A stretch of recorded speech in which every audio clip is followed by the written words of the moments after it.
For years, the United States has aggressively targeted Chinese companies with sanctions, export bans, and relentless political pressure.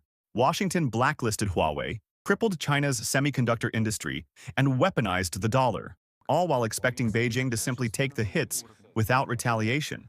But now, the game has changed.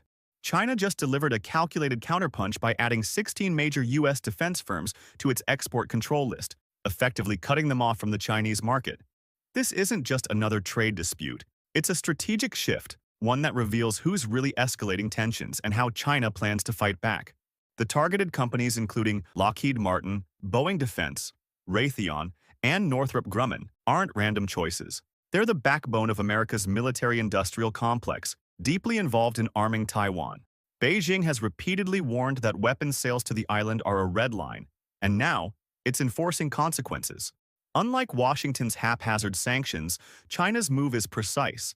It sends a clear message. If you profit from destabilizing China's sovereignty, you lose access to one of the world's largest economies. The hypocrisy here is glaring. When the U.S. bans Chinese tech firms, it's framed as national security. When China retaliates against arms dealers fueling separatism, Western media calls it economic coercion. This double standard can't hide the truth.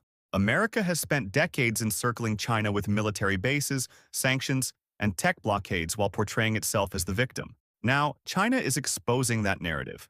Meanwhile, Trump's return to power has only accelerated the confrontation.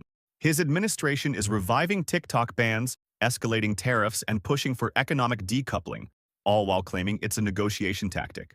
But China isn't bluffing. While U.S. companies face shrinking access, Beijing is strengthening ties across the global south, building alternatives to Western-dominated finance and tech. The more Washington lashes out, the faster China reduces its reliance on American-dominated systems. This blacklist isn't an isolated move. It's part of a broader recalibration. China isn't isolating itself. It's redefining the rules of engagement. The message to the world? Cooperation is welcome, but hostility has consequences. And as the U.S. struggles with self-inflicted trade wars, China is playing the long game, patiently eroding American dominance without firing a shot. The era of unchecked U.S. pressure is over. China is no longer just absorbing hits. It's hitting back. And if Washington doesn't adjust its strategy, it may soon find itself on the losing side of a new global order.